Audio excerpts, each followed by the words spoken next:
నా ఇంటికి మంచి జరిగింది, అది వైఎస్ఆర్సీపీ పాలనలోనే జరిగింది అన్నది ప్రతి ఇంటికి తెలుసు. ఆ చేసిన ఆ మంచి ఎక్కడికి పోలేదు. ఆ మంచి ఎప్పటికీ మనకు శ్రీరామ రక్షగానే బ్రతికే ఉంటుంది. మనం చేసిన ఆ మంచి బ్రతికే ఉంది. విశ్వసనీయతకు అర్థం చెబుతూ జగన్ ఏదైనా చెప్పాడు అని అంటే మాట తప్పడు, మాట మీద నిలబడతాడు, మాట తప్పని పాలనే తాను ఇచ్చాడు అన్న విశ్వసనీయతకు అర్థం చెబుతూ మనం అందించిన పాలన కూడా ప్రజలు మర్చిపోరు. ఈరోజు కూడా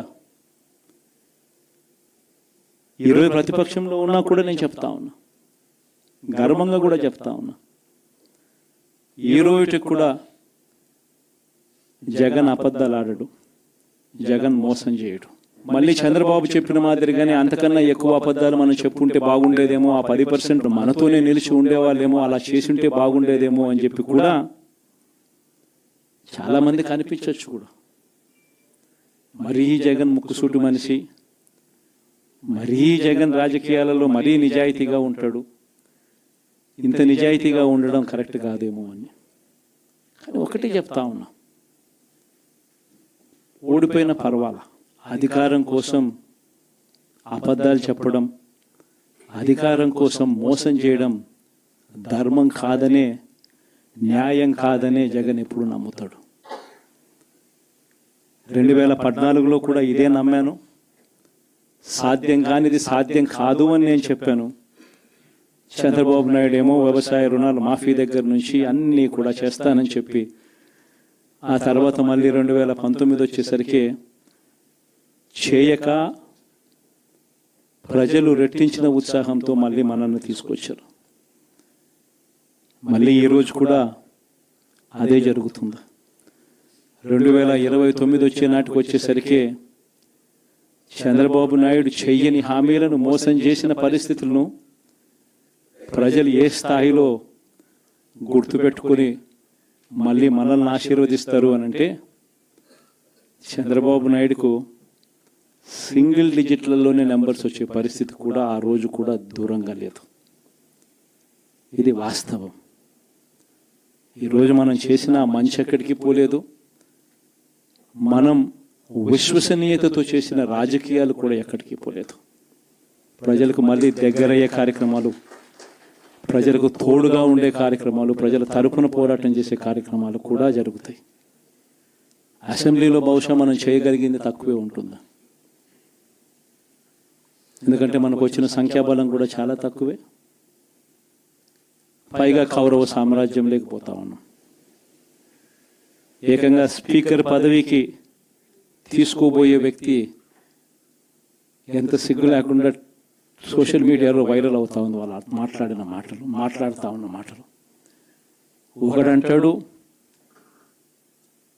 జగన్ ఓడిపోయాడు, ఇంకా చనిపోలేదు అని ఒకడు అంటాడు, ఇంకా చావలేదు అని ఒకడు అంటాడు, ఇంకొకడు అంటాడు చచ్చేదాకా కొట్టాలి అని ఇంకొకడు అంటాడు. నిజంగా ఇలాంటి కౌరవ సామ్రాజ్యంలోకి మనం పోతా ఉన్నాం. ఆ వ్యక్తి ఇప్పుడు స్పీకర్ కాబోతున్నాడట. ఇలాంటి పరిస్థితుల మధ్య ఆ కౌరవ సామ్రాజ్యంలో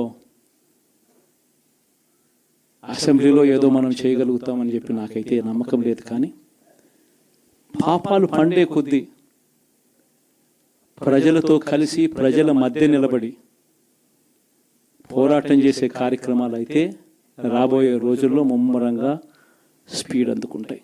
అదే జగన్ పరిపాలనలో కులం చూడలేదు, మతం చూడలేదు, ప్రాంతం చూడలేదు, చివరికి ఏ పార్టీకి ఓటు వేశారని కూడా చూడలేదు.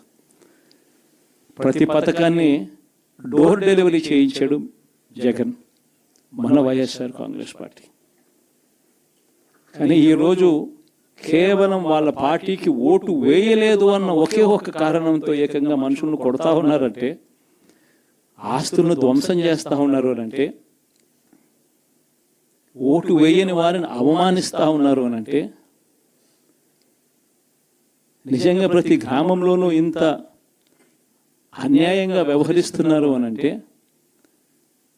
శిశుపాలుని పాపాలు పండడం చాలా వేగంగా పడతా ఉన్నాయి పాపాలు పడ్డే కార్యక్రమాలు. ఎప్పుడు చూడల మన పరిపాలనలో, మీ జగన్ పరిపాలనలో ఏకంగా మేనిఫెస్టో అన్నది ప్రతి గవర్నమెంట్ అధికారి ఆఫీస్లో కనిపించేది. కలెక్టర్ల కార్యాలయాల్లో మొదలు పెడితే సెక్రటరీల కార్యాలయాల దగ్గర నుంచి, హెచ్ఓడి కార్యాలయాల దగ్గర నుంచి ముఖ్యమంత్రి కార్యాలయాల్లో మన మేనిఫెస్టో కనిపిస్తూ ఉంటే, కనిపించే పాలన మనదైతే, ఇప్పుడు హోర్డింగ్లు పెడుతున్న రెడ్ బుక్స్ అని, రెడ్ బుక్ అని హోర్డింగ్లు పెట్టి ఆ రెడ్ బుక్లో కక్ష సాధింప చేయబోయే అధికారులు ఎవరు, ఎవరిని కొట్టాలి, ఎవరిని నాశనం చేయాలి అని చెప్పి ఏకంగా పేర్లు రాసి రెడ్ బుక్ అని చెప్పి దాన్ని ప్రకటించి ఏకంగా హోర్డింగులు పెట్టి ఆ రెడ్ బుక్ అనేది ఏదో ఘనకార్యం చేస్తూ ఉన్నట్టుగా రెడ్ బుక్స్లో ఉన్న పేర్లన్నింటినీ కూడా మేము వాళ్ళని కొడతాము, వాళ్ళని చంపుతాము, వాళ్ళ మీద అఘాయిత్యాలు చేస్తాము, అన్యాయాలు చేస్తాము అని చెప్పి ఏకంగా నిస్సిగ్గుగా దౌర్జన్యం చేస్తూ ఉన్న పరిస్థితులు కనిపిస్తూ ఉన్నాయి. శిశుపాలుని పాపాలు వేగంగా పడుతూ ఉన్నాయి.